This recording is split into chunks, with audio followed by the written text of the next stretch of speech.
Bismillahirrahmanirrahim. Assalamualaikum warahmatullahi wabarakatuh. Waalaikumsalam warahmatullahi wabarakatuh. Alhamdulillah. Wassalatu wassalamu ala asrofil anbiya'i wal mursalin wa ala alihi wa ashabihi ajma'in. Asyhadu an la ilaha illallah wa asyhadu anna Muhammadan abduhu wa rasuluh. Allahumma sholli ala Muhammad wa ala ali Muhammad fil alamin innaka Hamidum Majid. Raditu billahi robba wa bil islami dina wa bi Muhammadan nabiyya wa rasulah.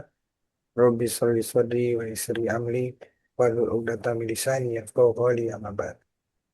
Alhamdulillah, puji syukur kehadirat Allah pada malam hari ini di bulan Ramadan, malam yang penuh keberkahan, malam yang penuh maghfirah, kita dapat bertemu kembali dalam acara rutin kita, Kelompok Pekanan Jumat Malam, yang diselenggarakan oleh Dompet Duafa Hong Kong dan IMAH, Indonesian Muslim Association in Hong Kong.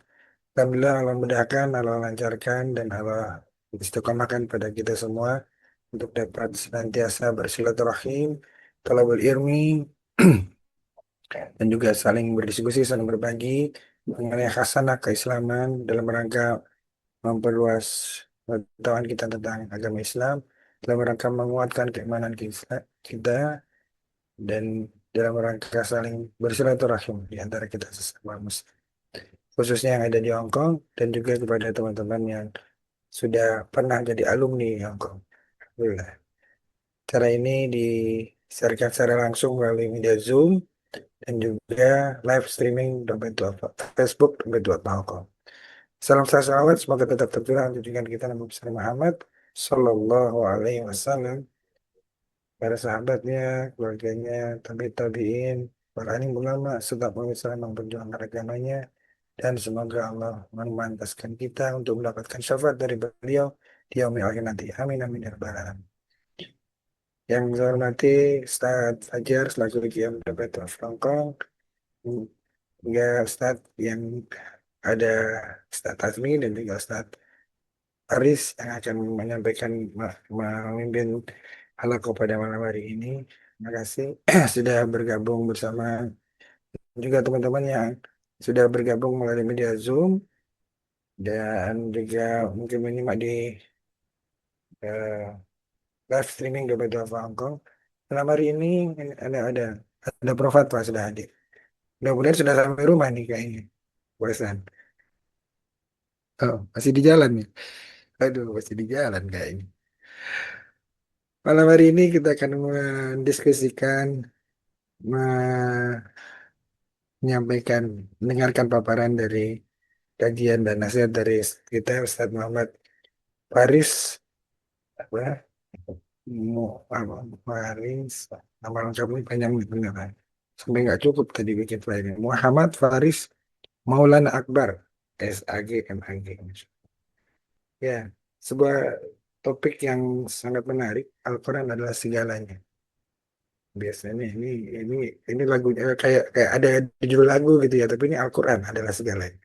Bulan ini memang bulan Ramadan adalah bulan diturunkan bulan Al-Quran, jadi nggak ada salahnya. Tapi memang nggak salah, memang benar kita harus mengkaji Al-Quran, mentadabburinya.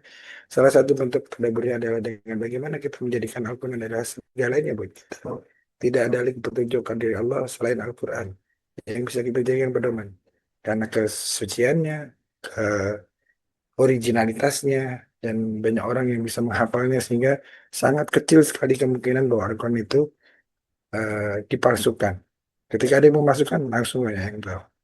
Insya Allah. Alhamdulillah kita berbahagia sekali kita sebagai umat Islam sudah memiliki sebuah kitab suci, sebuah pedoman hidup yang terjamin keasliannya. Ya, mudah-mudahan dengan ini dan kajian ini kita akan semakin mantap untuk menjadikan Al-Quran sebagai pedoman hidup kita. Baik, untuk mempersingkat waktu, marilah kita buka Al-Quran pada malam hari ini dengan sama-sama membaca Amul kita. Suratul Fatihah. Ala hadini hawan dan soleh. Al-Fatihah. A'udzubillahi minasyaitonirrajim. Bismillahirrahmanirrahim. Alhamdulillahirabbil alamin. Rahmanirrahim. Maliki yaumiddin. Iyyaka na'budu wa iyyaka nasta'in. Ihdinas siratal mustaqim. Siratal ladzina an'amta 'alaihim ghairil maghdubi 'alaihim waladdallin. Amin. Alhamdulillah. Selanjutnya saya serahkan pada Ustadz Haris untuk menyampaikan Tutup. perannya. Pada Ustadz. Terima kasih Pak Adi yang telah memberikan waktu kepada saya. Bismillahirrahmanirrahim. Assalamualaikum warahmatullahi wabarakatuh. Waalaikumsalam warahmatullahi wabarakatuh. Alhamdulillah. Alhamdulillahilladzi nazzala al-Qur'ana bilisanin arabiyyin mubin. Wassalatu wassalamu ala nabiyil karim. Nabiyuna Muhammad sallallahu alaihi wasallam huwa afsahu man nataqa bid-dat wa dana li fasahatihi al-hadri wal bat wa ala alihi wa ashabihi ajma'in ila yaumit tanad. Amma ba'du. Bapak-bapak yang dirahmati oleh Allah Subhanahu wa taala yang kami hormati, Sal Fajar selaku CM Dompet Duafa cabang Hongkong, dan Pak Adi selaku MC, kemudian bapak-bapak yang hadir pada malam hari ini. Izin malam hari ini Al-Fakir, perwakilan dari Dai Dompet Duafa, ingin menyampaikan tentang Al-Quran adalah segalanya. Terdengar mungkin ya, mungkin terdengar sudah umum, tetapi memang harus diulang-ulang. Karena Al-Quran menyertai kehidupan kita yang berulang-ulang. Bahkan kebaikan diulang-ulang, bahkan keburukan kadang juga diulang-ulang. Gitu. Sesuatu yang misalnya berbuat baik juga kita harus ulang-ulang. Apalagi membahas tentang Al-Quran, maka tidak akan pernah bosan. Maka pada malam hari ini saya berangkat dari satu istilah Bapak. Dan istilah itu saya dapat dari qaul Syekh, yaitu Al-Quran fauqa kulli syai' laisa kulli syai' fauqal Quran. Al-Quran adalah di atas segala-galanya, bukan segala-galanya di atas Al-Quran. Maka ini yang menjadi motivasi Al-Fakir malam hari ini untuk menyampaikan ini, karena terlebih malam ini adalah malam yang luar biasa, di malam-malam panjang kita selama bulan Ramadan. Semoga kita masih diberikan istiqomah untuk selalu dekat dengan Allah melalui wasilah Al-Quranul Karim. Amin amin ya rabbal alamin. Dan ini sudah umum, jadi dalil Qur'annya sudah umum, yaitu Syahrul Ramadan alladzi unzila fihi al-Qur'anu hudan lin-nasi wa bayyinatin minal huda wal furqan. Bulan Ramadan itu adalah bulan dinamakan dengan Syahrul Quran karena di dalamnya diturunkan Al-Quran sebagai dua. Yang paling utama yang disebutkan dalam ayat ini Al-Huda wal Furqan, petunjuk serta pembeda. Ya. Maka di konteks ayat ini para mufassir menjelaskan bahwa apabila kita ingin apabila kita ada problem di sesuatu hal di dunia, maka kita harus kembali kepada Al-Quran. Nah, kata-kata kembali kepada Al-Quran ini yang kadang kita salah mengartikan. Ya, kembali kepada Al-Quran, kembali kepada Al-Quran. Padahal Al-Quran yang sifatnya global, maka harus dipahami, tidak bisa dipahami secara mentah. Maka perlu adanya orang yang ahli dalam tafsir Al-Quran. Maka yang kita buka adalah tafsir Al-Quran, bukan terjemah daripada bahasa Al-Huda. Nah itu. Nah, dan Al-Furqan, dan pembeda antara hak yang batil, dan juga begitu. Walaupun Al-Quran bisa menjadi pembeda antara yang benar dan yang salah, kadang ada seseorang yang menafsirkan Al-Quran seakan-akan dia paling benar sendiri, ya, tidak mau mendengarkan orang lain.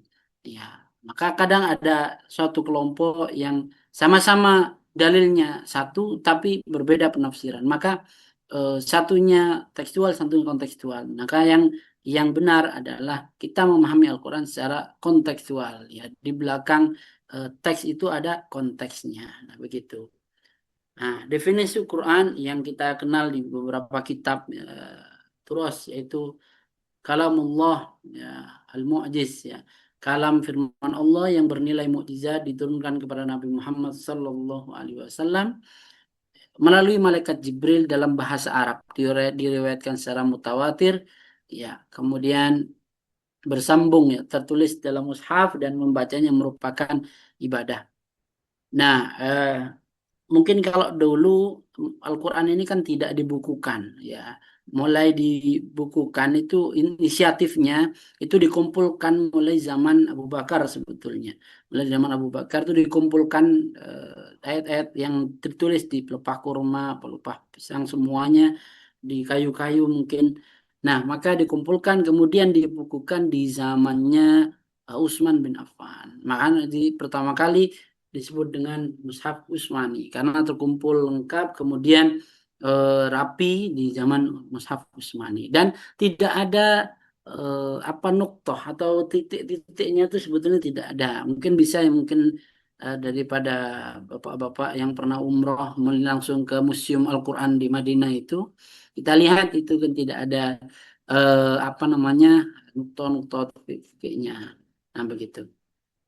Menjadikan kalamullah sebagai obat dan cahaya kehidupan, ya, pedoman, obat dan cahaya kehidupan. Makanya kenapa ada kata-kata segalanya? Sebetulnya kalau kita mau itu ada dengan bahasa yang jelas, alladzina amanu wa tatmainnu qulubuhum bidzikrillah. Ala bidzikrillahi tatmainnul qulub. Jadi di samping al-huda kemudian menjadi obat, ya, obat, ya, dan cahaya kehidupan. Nah, obat ini dalam arti lain itu saya lupa menuliskan di sini menjadi syifa, menjadi penyembuh, ya. Kalau dalam bahasa Qur'annya itu adalah syifa, ya, bukan memakai redaksi dawa, ya. Kalau dawa, ya, dalam secara gramatikal bahasa Arab Allah kan berfirman dalam salah satu ayat dalam Al-Qur'an dalam surat Al-Isra itu wa nunazzilu minal Qur'ani ma huwa syifa, bukan wa nunazzilu minal Qur'an ma huwa dawa, ya. Karena kalau dawa, ya, konteksnya mungkin masih ada kemungkinan tidak sembuhnya ada karena obat. Makanya kalau dokter kalau pulang itu semoga cepat sembuh, bukan pasti sembuh Pak. Nah, gitu. Nah, maka ada harapan kalau dokter manusia kepada manusia yang lain. Tetapi apabila konteksnya penyembuh, nah syifa warahmatul mukminin menjadi penyembuh masih sembuh. Nah, tergantung treatment kita yang digunakan untuk dekat dengan Allah melalui Al-Quran. Ya banyak Bapak hadirin dimuliakan oleh Allah, Bapak-bapak.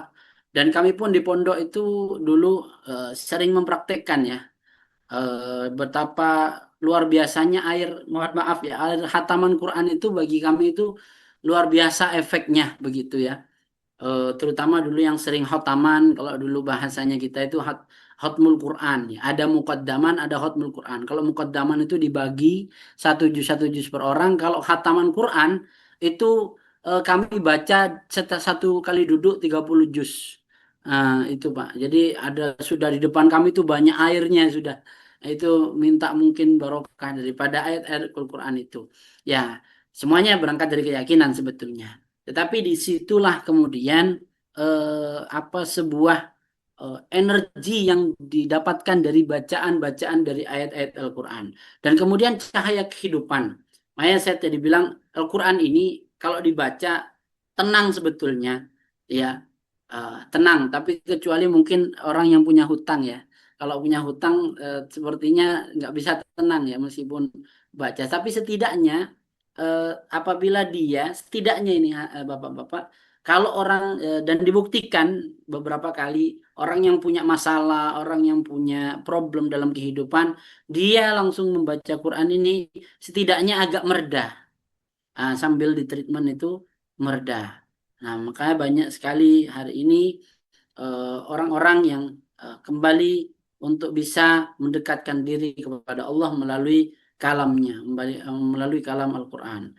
Nah, kemudian wahyu yang diturunkan kepada Nabi Muhammad melalui malaikat sebagai mukjizat terbesar.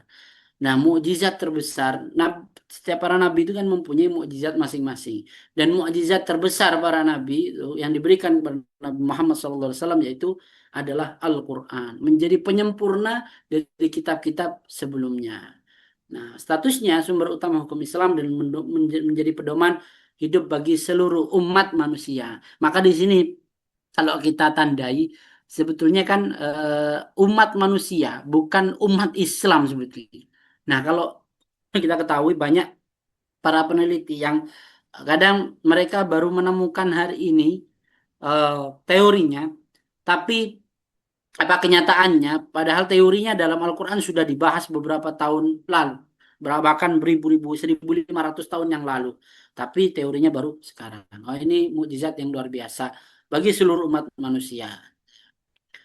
Nah, jaminan bagi yang para pembaca Al-Quran, nah ini ya, mungkin ada dari kita yang untuk bisa dekat atau membaca Al-Quran merasa minder, itu kan ada jaminan dari Rasulullah SAW, yaitu alladzi yaqra'ul qur'ana wa huwa mahirun bihi ma'as safaratil kiramil bararah walladzi yaqra'ul qur'an wa yatata'ta'u fihi wa huwa alaihi syaqun lahu ajran.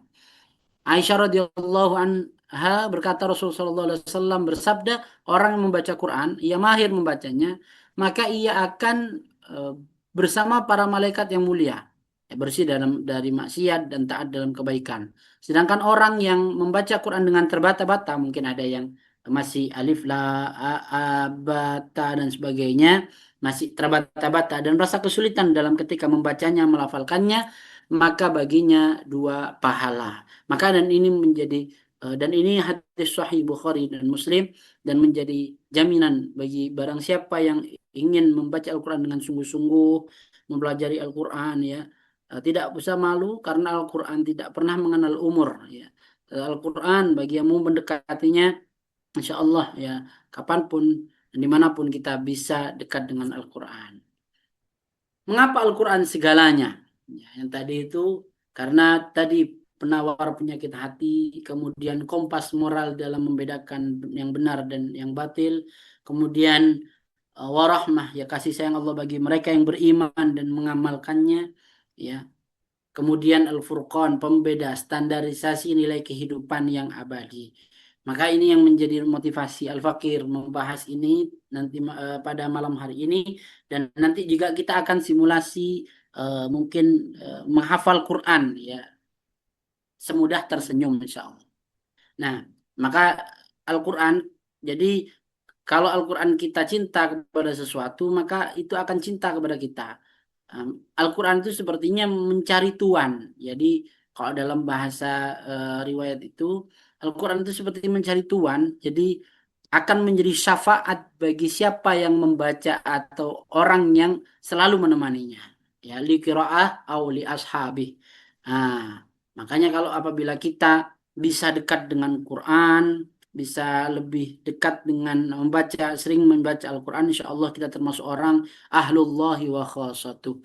Menjadi keluarga Allah di bumi dan nanti nanti berkumpul di akhirat nanti. Amin amin ya rabbal alamin.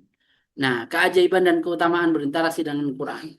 Satu, orang yang menghafal Quran, yang bisa membaca Quran, satu huruf itu tidak dihitung alif lam mim satu, tidak, tapi alif satu, lam satu, mim satu. Jadi kalau kita membaca mankor alif lam mim, maka di satu huruf itu 10, tiga huruf itu 30, maka alif lam mim itu tiga huruf, alif, lam, dan mim. Maka 30 kebaikan. Apabila diteruskan zalikal kitabula, maka berapa banyak yang akan bisa didapatkan dari pahala-pahala membaca Al-Quran. Kemudian yang kedua yang akan menjadi tuan, akan menjadi apa namanya penolong bagi siapa yang membacanya hari ini, ya, nanti insya Allah di yaumil qiyamah akan menjadi syafi'an di ashabi.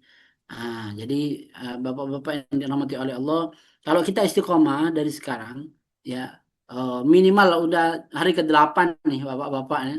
Mungkin nanti akan saya tanya sudah nyampe juz berapa ya. Mungkin sampai hari ke-8 apa sudah nyampe juz 30 atau juz 8 ya, sudah atau masih 10 ayat kan bisa aja kan begitu ya. Nah, kemudian yang terakhir, ketenangan hidup, ya. Dalam keutamaan berinteraksi dengan Al-Quran, itu kan ada ketenangan hidup, ya. Allah menjanjikan ketenangan bagi hati yang senantiasa berzikir melalui Al-Quran. Ala bidzikrillahi tatmainnul qulub.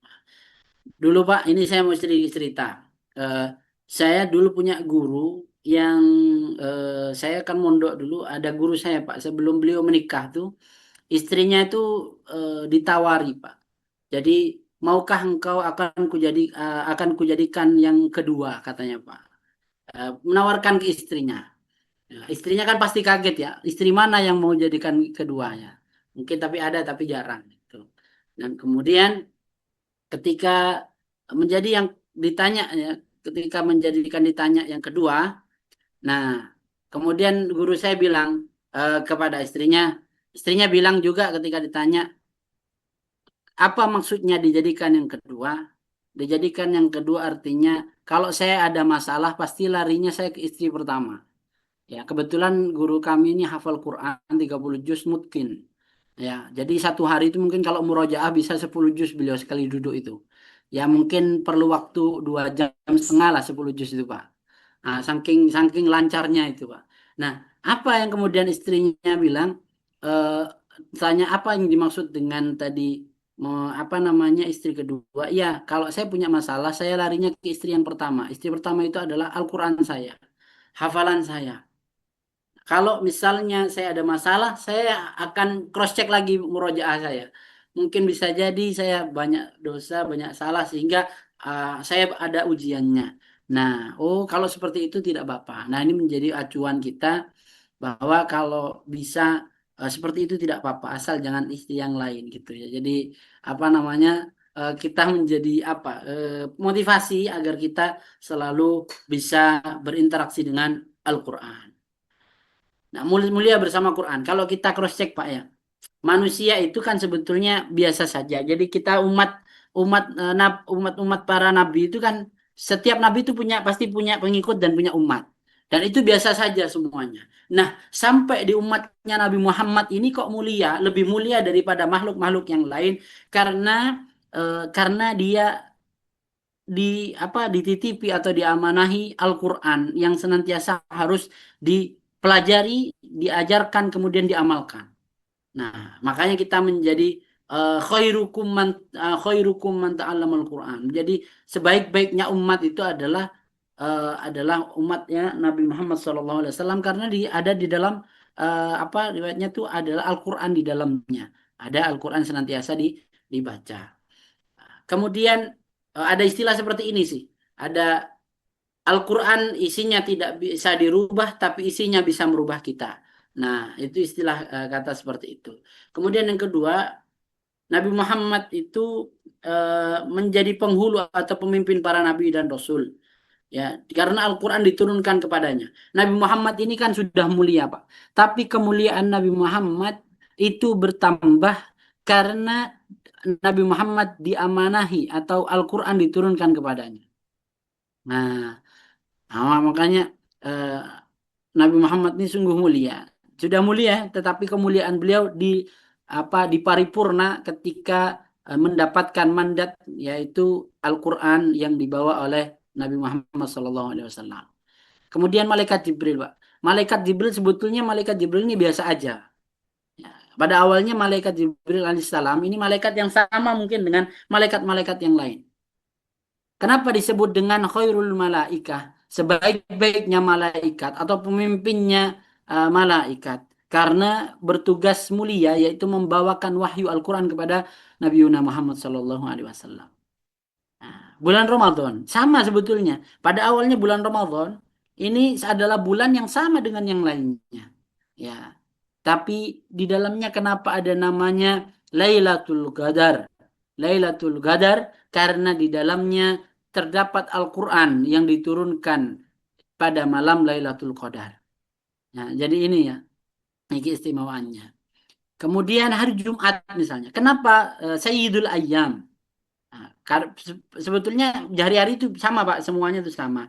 Kenapa hari Jumat itu menjadi Sayyidul Ayyam? Menjadi hari yang paling mulia karena di hari Jumat itu menjadi paling mulia dalam sepekan karena Al-Quran diturunkan pada hari Jumat. Karena memang posisinya Al-Quran kan ada yang diturunkan 30 juz Pak, ada yang diturunkan berangsur-angsur. Kalau kepada Nabi Muhammad ini kan tidak sekaligus 30 juz tapi berangsur-angsur. Karena ada tahap-tahapnya. Kemudian eh, kota Makkah dan Madinah Ya, kalau dulu kan kalau Jazirah Arab ini kan semuanya tuh sama, Pak. Ya, kalau kita dari zaman Nabi Ibrahim kemudian sampai Nabi Muhammad ini sama. Tapi kenapa kok menjadi kota suci yang mulia dua-duanya? Karena di dua tempat tersebut ada istilah Madaniyah, ada Makkiyah. Tempat turunnya wahyu, ya, yaitu Al-Quran yang diturunkan di dua kota itu. Kalau tidak Madaniyah, ya Makkiyah. Nah, begitu, Pak. Maka itu. Kemudian hati manusia, kalau kita bayangkan seandainya hati kita di dalam tersimpan ayat-ayat Al-Qur'an, ya, kemudian apa namanya? Bahkan bisa sampai menghafal Quran, ya salasuna juz'an. Ya minimal kalau mungkin kalau 10 juz 30 lah, ada ininya lah. Ada dispennya. Ya, kalau 30 juz berarti juz 30. Ya, maka sungguhlah mulia kita di dada kita. Makanya kalau dalam bahasa dulu guru kami sering mengatakan Al-Quran fis sudur, laisa fis sudur. Al-Quran itu harus ditarik di hati, bukan hanya di pikiran saja. Karena banyak orang yang membaca Quran, kemudian menghafal Quran, tapi hanya di otaknya saja, ya, di pikirannya saja, begitu katanya guru kami. Makanya tidak heran, mohon maaf, izin bapak-bapak sekalian, tidak heran apabila hari ini pimpinan Ponpes Al-Quran, mohon maaf ada berita yang miring, ada yang berita tentang hal yang tidak baik ya kepada santriwatinya dan sebagainya. Karena bisa jadi pimpinan Ponpes itu tidak khalis, tidak ikhlas karena Allah ya. Al-Qur'annya faqat fis sutur, hanya di pikirannya saja tapi tidak nyampe ke relung jiwanya. Nah, ini kita ya. Nah, kemudian yang terakhir benda mati ya. Mushaf itu kan mushaf lembaran biasa, Pak. Hanya biasa. Tapi coba kalau kita tulis ayat Al-Quran, itu kita hormati, bahkan kita cium kadang. Wah, ini luar biasa. Nah, maka kita dengan hal ini mulia bersama Quran itu adalah hal yang bukan hoax, tapi adalah nyata dan kita apabila ingin menjadi kenyataan betul, kita harus membuktikan dengan kenyataan itu setiap harinya dengan membacanya dan mentadabburi apa yang ada di dalamnya. Ya, langkah nyata menjadikan Al-Quran segalanya. Nah, kan tadi itu teorinya, Pak. Sekarang prakteknya. Ada 4 cara untuk bisa kita mempraktekkan. Ada satu namanya tilawah. Di bulan Ramadan mungkin bapak-bapak sudah rutin ya tilawah. Ada kalau ada orang-orang dulu itu tadarus, Pak ya. Nah, tadarus di masjid-masjid itu ya ada corongnya. Mungkin kalau di Hong Kong nih susah, Pak ya. Ya, susah kalau dicorong di keluar itu di dalam. Tetapi kita merasakan betul efek daripada tilawah itu, kita rasakan ketenangan yang betul-betul signifikan di dalam hati kita dan jiwa kita. Ya, apa membersihkan toksin-toksin yang ada. Nah, kalau rutin membaca setiap hari tilawah. Jadi sebetulnya kan membaca Quran ini kan ada tingkatannya, Pak. Ada istilahnya, ada tiga-tiganya bahasa Arabnya membaca. Ada kiroah, ya, dalam bahasa Qurannya Iqra bismi rabbikal ladzi khalaq. Bacalah. Iqra itu juga membaca. Ya, kalau ada metode kiroati itu kan belajar berarti belajar membaca kan begitu. Nah, ada yang itu jadi kalau kiroah itu adalah khusus orang-orang yang mungkin eh, bacaannya masih belajar terbata-bata ya, ya alif ba itu Pak kiroah. Ya, atau misalnya membaca tapi lurus-lurusan ya. Misalnya seperti wa idz qala rabbuka lil malaikati inni, nah gitu. Itu kalau di kiroah. Jadi belajar, masih belajar. Nah, sahab kedua itu namanya ada rottala yurottilu tartil. Warottilil Qur'ana tartila. Nah, itu di surat Muzammil itu. Nah, kalau Bapak tahu di surat Muzammil tartil itu kan sudah mulai ada apa namanya membaca pelan tapi sudah mulai mengikuti kaidah tajwidnya. Ya, kalau Iqra masih bersifat umum, bisa Al-Quran, bisa keadaan dan sebagainya. Tapi kalau warattilil Quran sudah membaca kitab suci Al-Quran. Nah, biasanya kalau imam-imam itu Pak, eh, bisa kita dengarkan bacaannya tartil. Ya, nah jadi apa namanya bisa pelan, bisa tengah-tengah, ya bisa cepat itu tartil. Nah, begitu. Jadi ada yang baca kalau yang sudah hafal mungkin bacanya agak cepat ya. Ada tual, ada ausat, gitu ya. وننزل من القرآن ما هو شفاء ورحمة للمؤمنين ولا يزيد الظالمين إلا خسارا. Ini yang agak cepat. Tapi kalau tengah-tengah wa nunazzilu minan, nah ini yang tartil ya, tartil. Tapi kebanyakan kalau dibuat imam-imam tuh ya tartil. Dan yang terakhir, tingkatan terakhir ini adalah tilawah. Tala yatlu tilawah. Innal ladzina yatluna kitaballah. Nah, tilawah itu kan biasanya atau nama lainnya mujawwad. Ya, yang dilakukan dengan nagom-nagom itu A'udzubillahi minasyaitonirrajim. Nah, biasanya itu diidentikan dengan seperti itu. Nah, maka terserah kita mau nyampe yang mana. Tapi biasanya kami sarankan itu biasanya tartil ya. Tartil dia bacanya mungkin sudah bagus. Nah, maka setiap hari walaupun satu ayat kan saya sering ngasih pilihan nih ke Bapak. One day one juice ya. Kalau selama Ramadan one day one juice. Ada misalnya one day one one page ya. Satu hari satu halaman. Ada yang seperti itu. Ada kalau susah satu hari satu halaman karena sibuk, one day one ayat coba, Pak. One day one ayat. Walaupun tidak tahu kita 6.600 itu selesainya kapan gitu. Berarti 6.600 hari mungkin ya. Nah, kemudian ada kalau sudah tidak bisa one day one ayat, maka kita tanyakan pada diri kita apa yang menjadi dosa kita sehingga satu ayat pun tidak bisa dilafatkan di dalam kehidupan atau istiqomahkan setiap harinya. Ya, maka itu yang tentang tilawah. Kemudian naiklah ke tahap kalau sudah bacaannya bagus ya, tadabbur, yaitu memahami makna dan merenungkan isi kandungan. Jadi belajar tafsirnya kan bapak-bapak itu kalau membaca. Nah, memahami makna dan merenungkan isi kandungan ini yang juga ada pilah-pilahnya kadang. Kadang tafsirnya karangan siapa dan sebagainya. Nah, memahami makna ini kan apa namanya lebih dalam begitu ya. Mungkin kita nggak tahu apa maksud maksud daripada ayat tersebut. Nah, maka kita harus cross check dalam gimana cara mengcross checknya, bukan di terjemahan. Terjemahan itu cuman hanya menjadi pengantar saja. Tetapi nge-cross checknya adalah di tafsir para ahli para mufassir. Ya, misalnya di Indonesia ada Quraisy Shihab dengan tafsirnya Al-Misbah, ada tafsirnya Al-Azhar Buya Hamka, ini Indonesia ya. Kalau di Mesir itu ada Sya'rawi ya. Atau tafsirnya apa namanya tafsir Quran Al-Azim Ibnu Katsir dan sebagainya. Nah, maka ini memahami makna dan merenungkan isi kandungan itu sangat penting. Nah, karena agar senantiasa kita bisa merenungkan dengan baik apa yang maksud di dalam Al-Quran.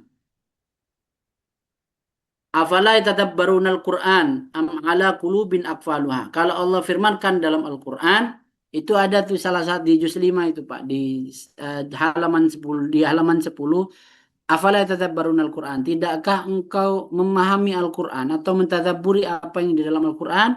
Kalau misalnya tidak bisa mentadabburi am ala qulubin aqfaluha, ataukah hatimu sudah tertutup? Nah, makanya kalau kita tidak bisa memahami Al-Qur'an dengan baik, maka perlu dipertanyakan, jangan-jangan kita hatinya sudah tertutup, bahkan tadabbur saja tidak mampu. Nah, begitu. Kemudian tahfidz, ya, menjaga ayat-ayat dalam ingatan. Nah, nanti kita akan juga simulasi bagaimana menghafal Quran semudah tersenyum. Nah, begitu, Pak. Jadi tahfidz ini penting. Eh, Sekarang mungkin lagi marak, Pak. Di Indonesia itu anak-anak kecil itu mulai berlomba menghafalkan Al-Quran. Kalau dulu di abad ke-21 itu ada namanya Husain eh, abad ke-20 atau 21 itu ada namanya Husain Tobai.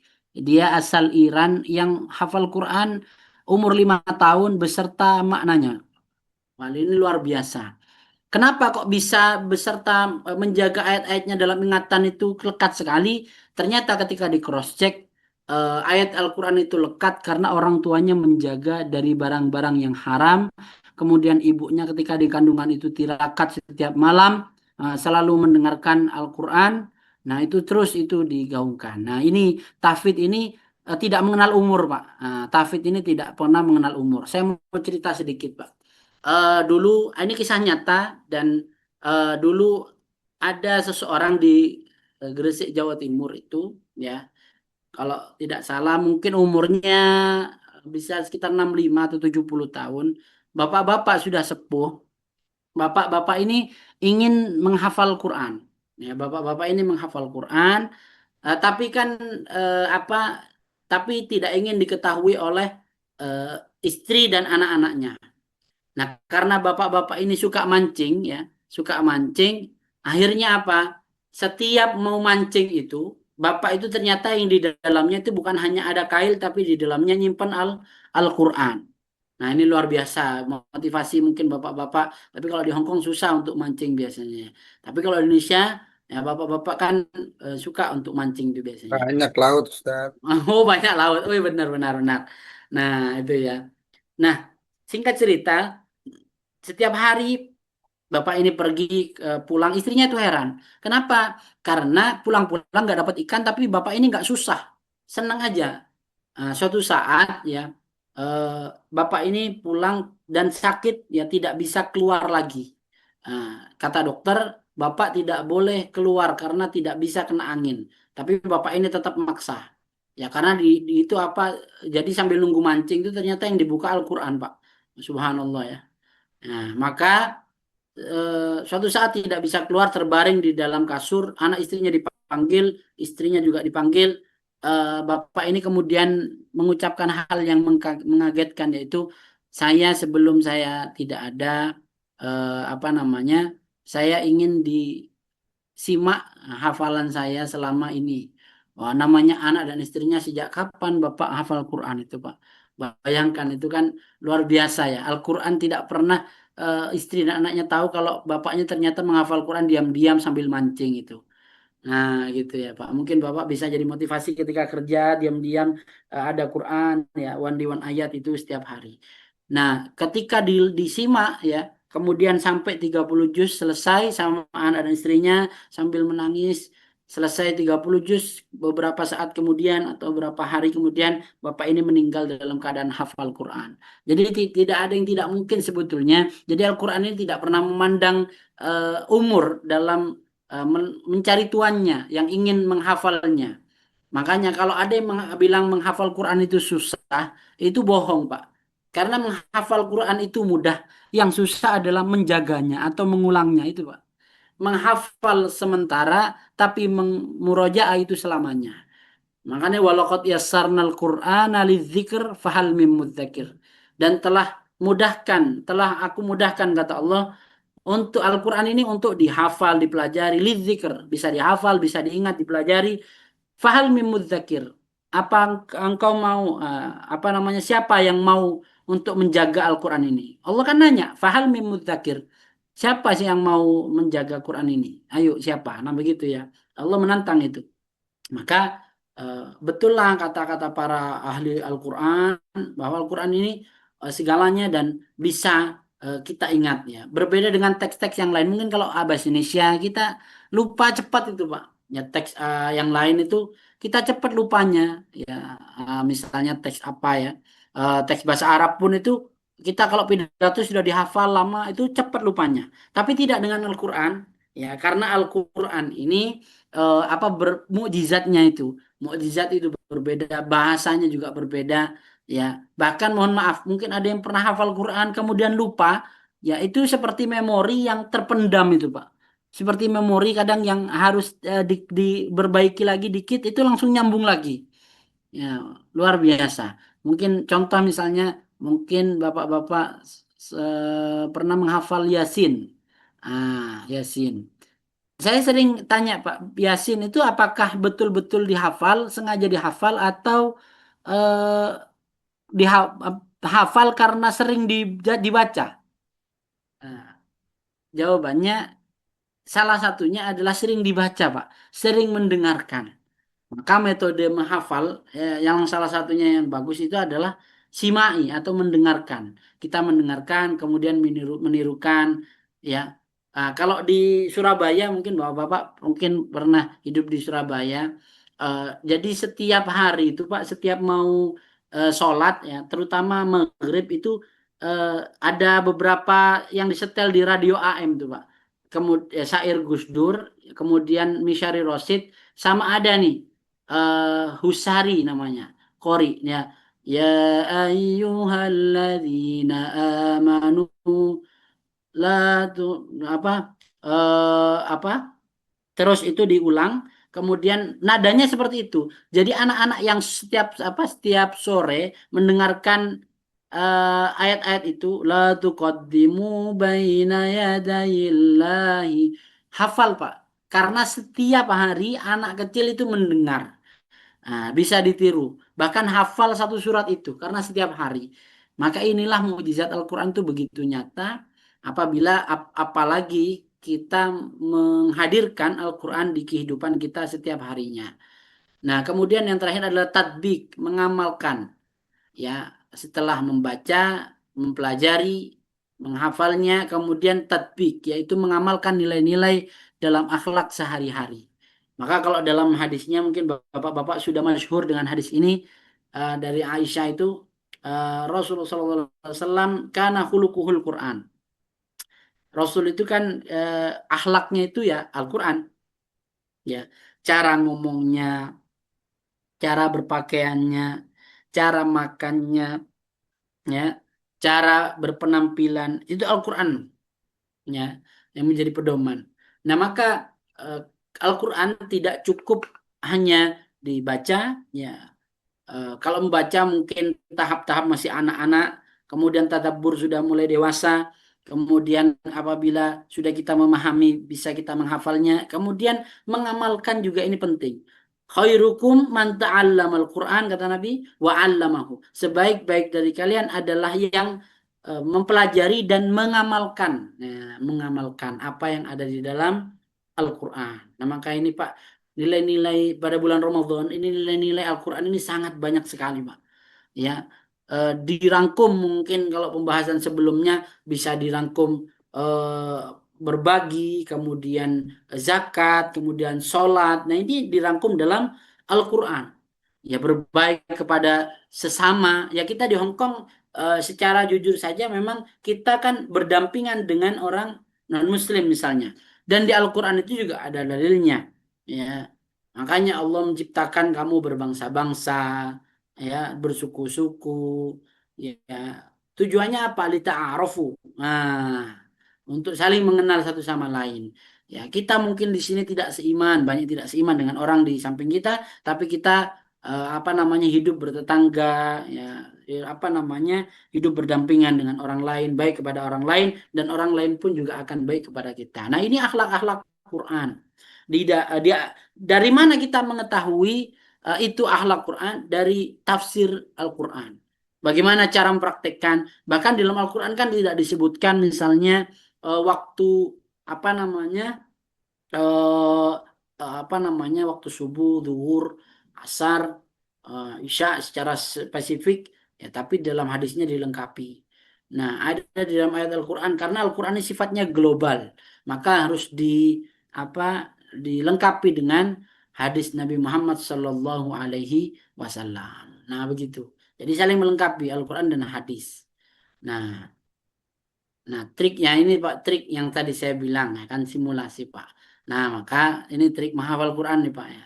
Nah, ini mumpung sekarang bulan Ramadan kan mengulang-ulang itu kan nilainya pahala. Nah, kalau kami dulu Pak, mungkin eh, ini bahas nama metodenya adalah metode tikror, mengulang.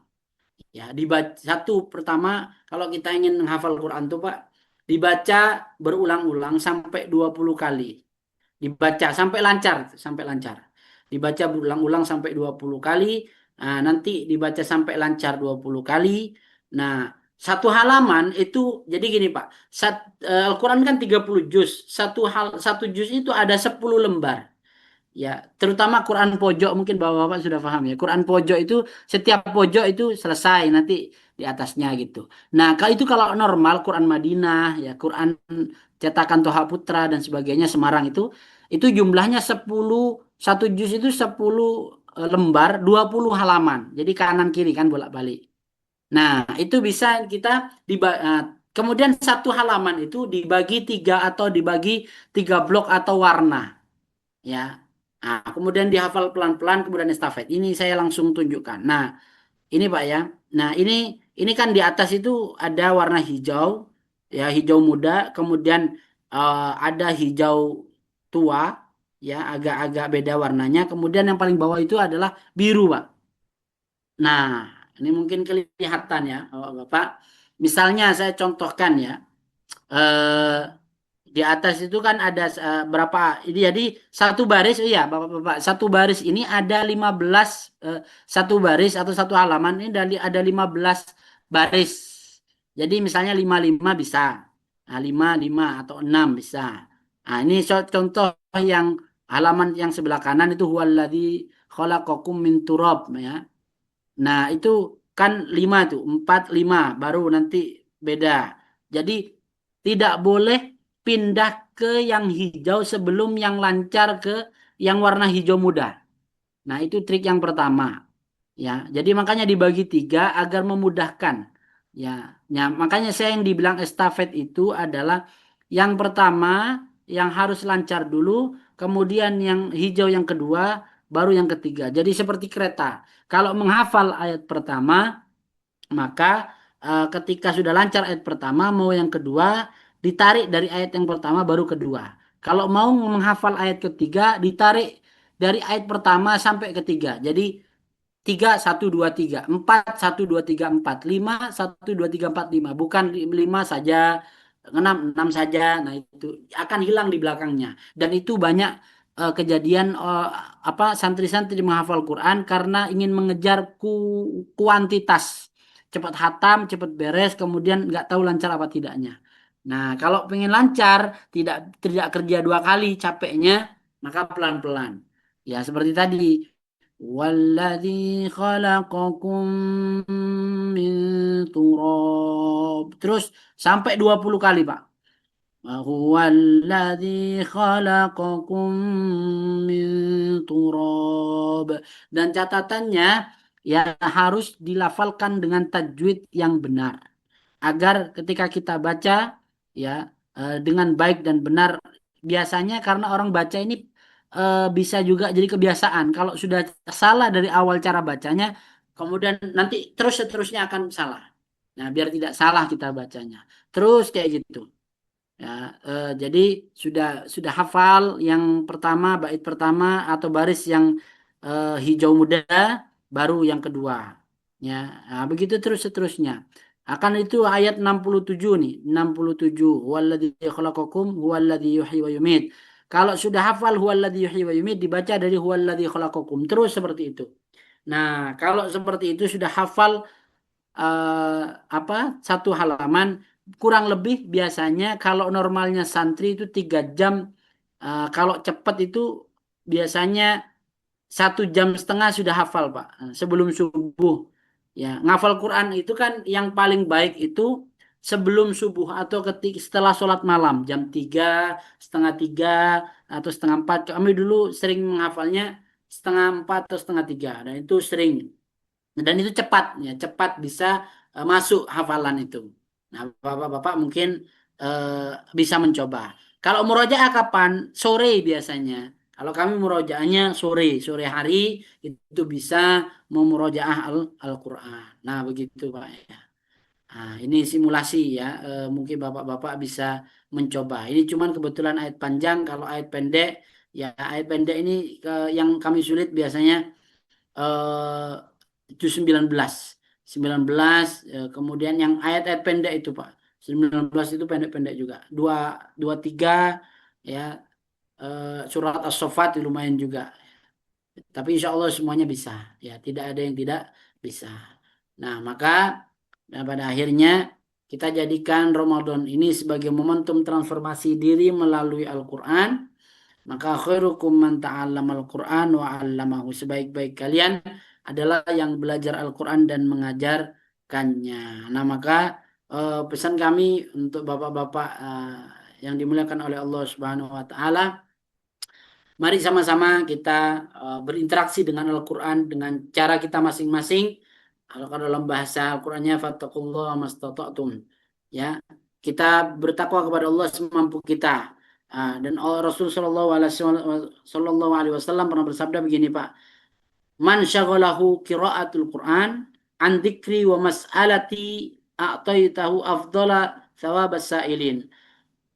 Artinya Allah berfirman, siapa saja ya dalam hadis qudsi, siapa saja yang disibukkan dan oleh membaca Al-Qur'an, man syaghalahu bi qiraatil Qur'an. Siapa saja dari hamba Allah yang disibukkan dengan membaca Al-Qur'an, kemudian hingga tak sempat untuk zikir, ya zikir yang lain kepadaku dan meminta kepadaku, ya kita sampai tidak sempat berdoa, tidak sempat zikir yang lain misalnya, dia hanya fokus membaca Al-Quran, maka aku akan memberinya balasan terbaik orang-orang yang meminta. Jadi tanpa diminta pun Allah akan ngasih. Atau kalau dalam bahasa Jawa ngeretek tok itu sudah langsung dikabulkan oleh Allah Subhanahu wa taala. Cuman syaratnya satu tadi, sudah nyambung hatinya kepada Allah melalui kalam-kalamnya. Makanya kalau kita tahu Pak, penghafal Quran itu kan nggak pernah kurang masalah finansial ya. Cukup lah, bukan artinya kaya, tapi cukup mereka tuh merasa cukup, kemudian Allah angkat derajatnya. Kan Allah derangkat derajatnya. Ya, kemudian ingatlah keutamaan Al-Quran. Wa faddlul Quran ala sairil kalam kafadlillahi ala khalqih. Keutamaan Al-Quran atas kalimat-kalimat yang lain seperti keutamaan Allah atas makhluknya. Nah, maka semoga kita bisa memprioritaskan Al-Quran. Apabila Al-Quran menjadi prioritas akan membuat hidup semakin berkelas. Ya, mungkin itu saja. Mungkin bisa dilanjutkan dengan tanya jawab. Kurang lebihnya mohon maaf untuk kali ini. Apa yang saya sampaikan bermanfaat untuk bapak-bapak semuanya, dan yang belum bisa memulai membaca Al-Quran, kita mulai dari sekarang. Yang sudah mulai dilanjutkan, ya los insya Allah yang sudah mulai. Jadi kalau kita iri Pak sebetulnya sama Imam Syafi'i itu Pak. Imam Syafi'i itu kalau dalam riwayat itu tidak salah itu dalam Ramadan itu hatam 60 kali Pak.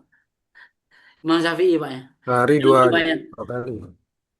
kalau tidak salah 60 kali ya, Imam Syafi'i itu luar biasa.